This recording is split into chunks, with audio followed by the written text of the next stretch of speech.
This is Centre Stage, and I'm here with Lisa Sthalekar, huddled under an umbrella outside a pub, because it's basically the only place that we could stay and talk to you that's dry at the moment. Luckily, Lise, we haven't had weather problems throughout this tournament, and there have been an awful lot of highlights too. What stood out for you? Oh, we can't go fast past the first match, India versus Australia. The atmosphere was great.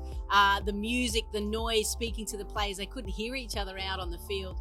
And then you look at that match, Poonam Yadav, I think the ball of the tournament potentially could be hers against Elise Perry, getting her out for a golden duck. You know, the wrong end, beat her in flight, bowled.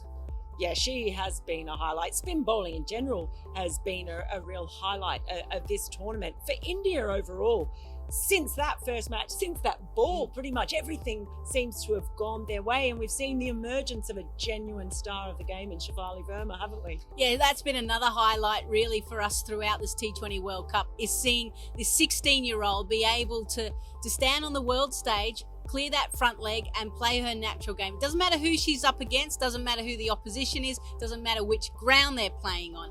She plays with this freedom, and it's been exciting to see. And India have been flying, given the fact, and we've said this a number of times, that Harmanpreet Kaur and Smriti Mandana have not fired yet. So that's good signs for India. Now, another team to make it into the semi-finals, of course, South Africa. Now, for a long time, we've thought, especially when they got knocked out that 2017 50-over tournament in the semi-finals just by England, felt like that was a really important moment in their development, and they have been really strong throughout this tournament. Yeah, my dark horse of this World Cup campaign, and certainly the match against England, where Mignon du Preez in her 100th T20 match was able to hit the winning runs. You felt then that they started to believe. They started to believe that they are here to compete and that they can win this trophy. She's been outstanding to provide that stability at the bat in the middle order. Lizelle Lee's 100. That's always great to see big hitters within the game. Shabnam Ismail, now she's impressed me, just sometimes not necessarily of what she's been able to do down the other end, but just her rhythmical run up. Just a pleasure to watch, and she's just an athlete. The catch that she took to dismiss Heather Knight was impressive. So that athleticism is being shown across all of these teams. Yeah, you know, I saw her recently, and I said to her, "Oh, you've been bowling fast." I said, "Well, you've been up to 125 Ks in this tournament." She said, 126. Don't get it wrong. Don't mess with her. Oh, I don't want to mess with her. She scares the hell out of me.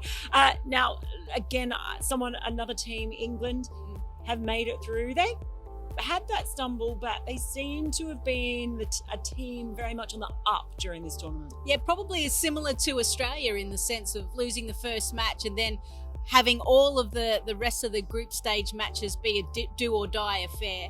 Heather Knight, she has stood up captaincy.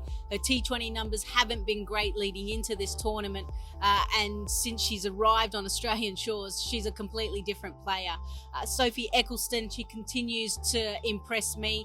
Left arm spin bowling in so many different situations, always picking up wickets. Sarah Glenn, another youngster coming through. They've found a leggy who they feel that they can rely on and throw the ball to. Batting wise, they still probably need to figure out a few things, but England are building. What about Australia? Obviously, huge blow. If we're talking about highlights, a low light has to be the loss of Elise Perry in the final group game against New Zealand. Yeah, that was tragic circumstances for her. When she fell originally, I was actually on air and I thought she had done her shoulder, which she had come in under a bit of injury cloud. Her hip was sore as well. She had to pass a fitness test in the morning. So the poor thing, you know, the hamstring goes and she's ruled out of this tournament. Big blow for Australia. And unfortunately, in this tournament, we've seen a number of players go down. Bismar Maroof from the Pakistan captain, broken thumb. Stefani Taylor, groin injury. So for some individuals, it hasn't been a happy T20 World Cup. And just on Elise Perry, should she have played that match? Absolutely.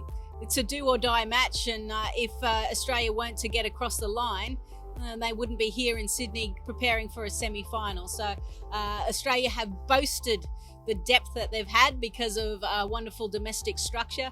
Now they get to really see the depth of their squad I still think that they're building nicely. The pitches we've seen throughout this T20 World Cup, it's not necessarily for pace bowlers, it's the spinners again. Have the pitches been a highlight for you? No, not really.